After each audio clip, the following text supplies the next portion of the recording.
Olá, hoje vamos dar uma olhada mais de perto, sabe, em algumas ideias bem instigantes sobre felicidade. A gente vai se basear em trechos do trabalho do psiquiatra e pesquisador Augusto Cury, especialmente daquele livro 10 Leis para Ser Feliz. A ideia aqui é tipo garimpar uns insights-chave sobre o que ele pensa que é felicidade de verdade e, claro, ver as ferramentas que ele sugere para a gente cultivar isso, fugindo um pouco do óbvio, né? Vamos desempacotar isso aí. Oi.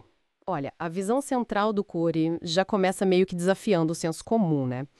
Para ele, assim, felicidade não tem a ver com não ter problemas, de jeito nenhum. É mais uma conquista interna, algo que acontece no que ele chama de palco da alma. Pensa nisso como, sei lá, nosso centro emocional, nosso espaço mental mais profundo. E o interessante é que essa conquista, para ele, independe do que está fora. Tipo, dinheiro, status social, essas coisas. Palco da alma. Gostei dessa imagem. É bem profundo.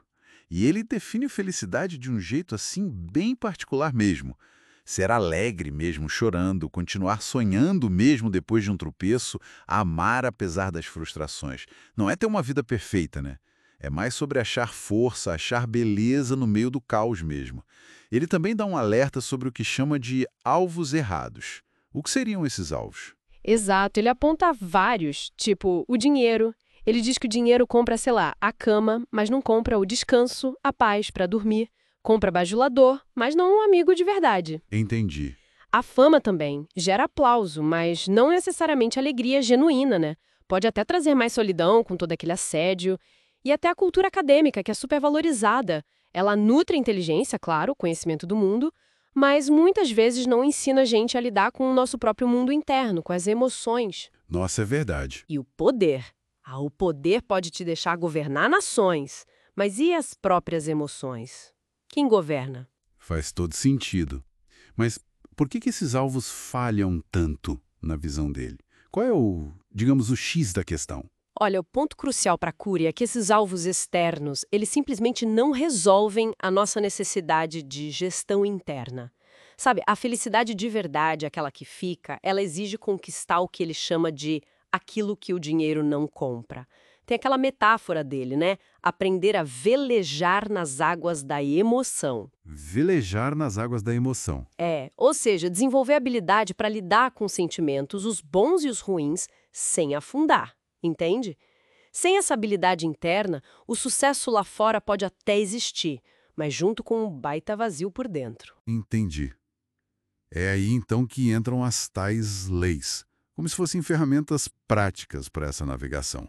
Uma que você já mencionou, a primeira, é a de contemplar o belo. Como funciona isso na prática? Parece-me poético. É poético, mas é bem prático também. A proposta é simples: fazer das pequenas coisas do dia a dia um espetáculo para os sentidos. Tipo, notar uma nuvem com formato diferente, sabe? Ouvir um pássaro cantar, valorizar uma conversa boa de verdade. Ah, prestar atenção nos detalhes, então. Exatamente. E o insight dele é que isso não é só para relaxar. É um treino mental ativo. Cury argumenta que essa contemplação, quando é feita de propósito, gera bom humor, sabe? Rejuvenesce a emoção, combate o tédio. Ele até diz que quem não contempla o belo, mesmo rico, acaba mendigando o pão da alegria.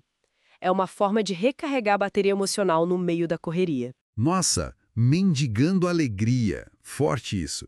E essa ideia de treino mental casa bem com outra lei que ele destaca, né? A quinta, gerenciar a emoção. Como que a gente gerencia a emoção na prática? Essa é a chave. O foco aqui é fortalecer o eu. Pensa no eu como o nosso centro de comando, sabe? A nossa consciência, nossa vontade. Fortalecer esse eu para que ele consiga, assim, administrar a dor emocional quando ela vier. E, ao mesmo tempo, cultivar ativamente emoções boas. Amor, paz, tranquilidade. É sobre não ser refém, então. Tipo, da ansiedade, do medo. Exatamente. É sobre se libertar dessas amarras. E Cury critica muito o nosso sistema educacional por isso. A gente aprende tanta coisa sobre o mundo externo, mas sobre inteligência emocional, sobre gerenciar o que sentimos, quase nada, né? Ele acredita que isso contribui muito para essa epidemia de ansiedade, de depressão que a gente vê hoje. Gerenciar a emoção é vital para a saúde psíquica. Se gerenciar a emoção é tão importante, Imagino que o passo anterior, ou talvez paralelo, seja lidar com o que geralmente causa essas emoções, os pensamentos, né? Isso leva a gente para a sexta lei: gerenciar os pensamentos. Precisamente. A ideia aqui é bem poderosa. Ser o autor da própria história mental. Não ser escravo dos pensamentos negativos, ruminantes, ou daquela coisa que ele chama de síndrome do pensamento acelerado, a SPA. Ah, a SPA.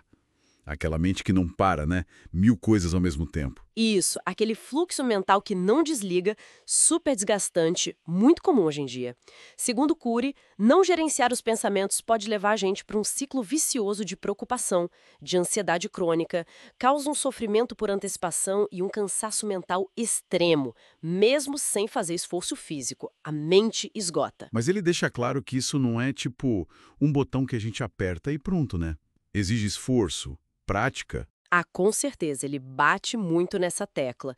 Essas leis são como músculos, precisam ser exercitadas sempre para ficarem fortes. Elas têm que ser, como ele diz, inscritas nas páginas do coração, ou seja, internalizadas de verdade pela prática diária. São ferramentas ativas para a gente construir resiliência, principalmente nesse mundo de hoje que ele vê como uma verdadeira fábrica de estresse. Entendi. Então, resumindo a visão do Cury, a felicidade parece ser menos um destino e mais um conjunto de habilidades internas que a gente pode e deve desenvolver. Tipo, a capacidade de apreciar as coisas simples, de regular as próprias emoções, de direcionar os pensamentos.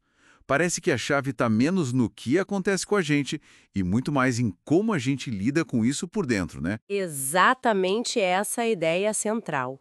E isso, sabe, deixa a gente com uma reflexão bem interessante, pegando uma metáfora do próprio Cury, se a vida é a maior empresa do mundo, como ele sugere, e cada um de nós é o gestor dessa empresa. Talvez o investimento mais estratégico não seja só acumular coisas externas, bens materiais, status, mas sim desenvolver ativamente essas leis internas. Seria essa a melhor forma de evitar uma falência pessoal, existencial, e assim, realmente conseguir aproveitar o que ele chama de espetáculo imperdível da existência? Fica a pergunta, né? O que aconteceria se a nossa principal métrica de sucesso fosse essa gestão interna, e não só o que a gente tem ou parece ter?